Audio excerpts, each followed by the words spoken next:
Hello student, here is a JEE Advanced 2024 question, and if you like my videos, please subscribe the channel and hit the like button.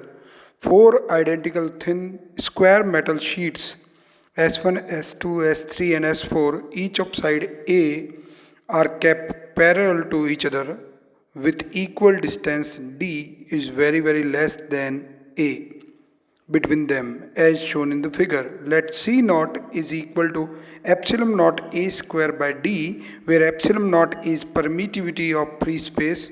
Match the quantities mentioned in list 1 with their values in list 2 and choose the correct option.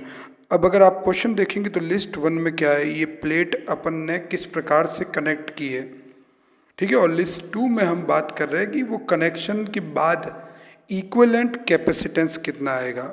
जो हमको सी not they रखा है, एक बार उसको अपन देखते हैं। सी not अपन को दे रखा है epsilon naught a square by d. A square क्या है, क्योंकि प्लेट्स जो है या शीट्स जो है स्क्वायर है तो ए उसकी साइड है, तो ए स्क्वायर एरिया हो जाएगा। तो मैं बोल सकता हूँ epsilon naught a by D, ये अपन को सी नॉट दे रखा है। इन चार शीट्स को कैसे कनेक्ट करते हैं उसके ऊपर डिपेंड करेगा कि चार्ज कैसे डिवाइड होगा और वोल्टेज कैसे डिवाइड होता है, उसके हिसाब से सीरीज पैरेलल डिसाइड होगा और फिर हम इसका इक्विवेलेंट कैपेसिटेंस निकाल पाएंगे।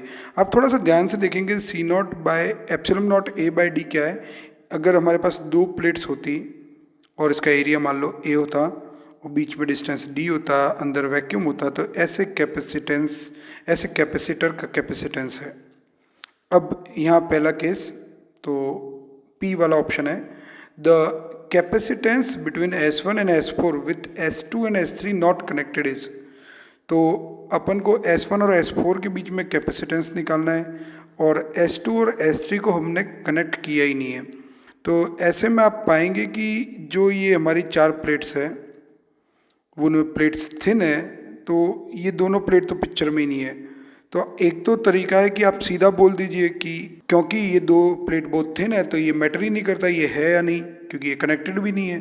तो ऐसे में जो कैपेसिटेंस हो जाएगा वो हमारे पास सिंपली हो जाएगा epsilon naught a by distance हो गया 3D, राइट। तो इसको अपन ऐसे भी बोल सकते हैं कि सी नॉट बाय 3। इसी को देखने का एक और नज़रिया है। देखो मैं प्लेट्स जो बना रहा हूँ ना, कोई पर्टिकुलर प्लेट है तो उसकी, क्योंकि मेटल की प्लेट है, उसकी दो सरफेस है, तो अपन उसको इक्विवेलेंटली कुछ ऐसे बनाएंगे, एक सरफेस और फिर एक वायर और फिर दूसरा सरफेस। अगर अपन ऐसे बनाते हैं तो जैसा कि मैंने ये डायग्राम बना रखा है जिसमें S1, S2, S3, S4 को और उसमें से S2 और S3 को मैंने थोड़ा एक्सटेंडेड बनाया है ये इक्विवेलेंट रिप्रेजेंटेशन से। तो अगर आप देखेंगे कि A और D के बीच में हमने बैटरी जोड़ी है तो ये पूरा एक सीरीज कॉम्बिनेशन हो जाएगा। तो c naught c naught c naught, हर स्मॉल जो दो प्लेट्स के बीच का कैपेसिटर है उसका वैल्यू है कैपेसिटेंस का। तो ये तीन सीरीज में हो जाएंगे और अपन जानते हैं सीरीज में इक्विवेलेंट जो होगा अगर 3 है तो सी नॉट बाय 3 हो जाएगा। तो पहला ऑप्शन तो हमारा सॉल्व हो गया। दूसरा, the capacitance between S1 and S4 with S2 shorted to S3। तो अपन ने S2 यानी B पॉइंट को C से शॉर्ट कर दिया है।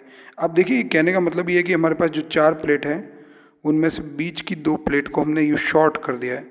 अब इसको मैंने ऊपर वाले इक्विवेलेंट रिप्रेजेंटेशन में कैसे बनाया है वो आप देखिए।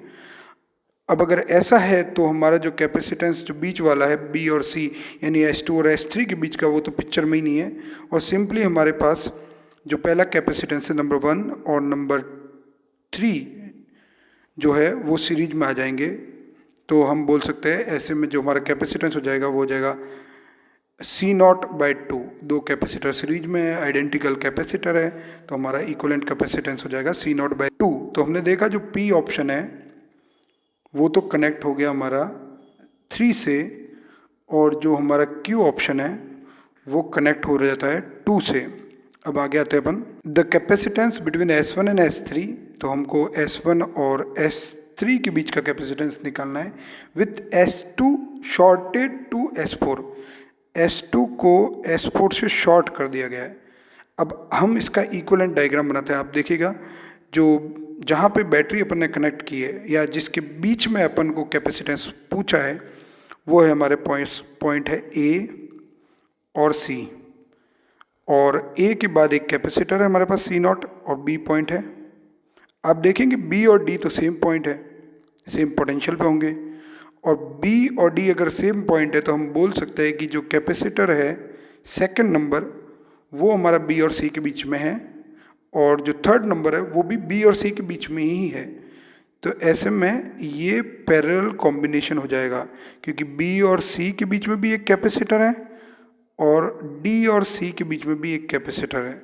तो ये हमारा पैरेलल कॉम्बिनेशन हो जाएगा। तो सी नॉट और सी नॉट पैरेलल में हो जाएगा 2 सी नॉट, और उसका सी नॉट के साथ सीरीज हो जाएगा। तो ऐसे में हमारे पास आ जाएगा 2 c naught into c naught upon 2 c naught plus c naught equivalent capacitance. तो इसको हम सॉल्व करेंगे तो हमारे पास आ जाएगा 2 सी नॉट बाई 3। तो हम देखेंगे जो आर वाला ऑप्शन है वो 4 से कनेक्ट हो गया है। अब अगले पार्ट की तरफ अपनाते हैं। तो उसमें हमको दे रखा है the capacitance between S1 and S2। तो एक तरह से A और B के बीच में कैपेसिटेंस निकालना है, और हमको बोल रखा है S3 शॉर्टेड टू S1। तो A पॉइंट को हम शॉर्ट कर देते हैं C से यानी S3 से, और S2 शॉर्टेड टू S4, तो B को शॉर्ट कर देते हैं D से। अब इसका भी हम इक्विवेलेंट डायग्राम खींचते हैं। तो ये हमारा A पॉइंट है, आप देखेंगे A और C तो सेम ही है, और ऐसे ही हमारे पास B और D भी सेम पोटेंशियल पे होंगे। A और B के बीच में एक कैपेसिटर है, कैपेसिटर नंबर 1।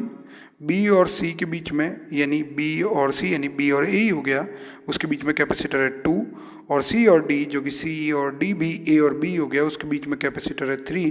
तो अपन देखते हैं ये तीनों कैपेसिटर बढ़िया से किस में आ जाएंगे, पैरेलल में आ जाएंगे। तो हमारे पास सिंपली 3 कैपेसिटर का पैरेलल कॉम्बिनेशन हो चुका है, C not C not C not, तो हमारे पास हो जाएगा 3 C नॉट। तो ये हमारा जो ऑप्शन है 1 से कनेक्ट हो जाएगा। तो अपन देख पाए कि P तो 3 से कनेक्टेड है, और Q जो है हमारा 2 से कनेक्टेड है, R जो है हमारा 4 से कनेक्टेड है, और S जो है हमारा 1 से कनेक्टेड है, और ये हमारा ऑप्शन नंबर है C। Thank you.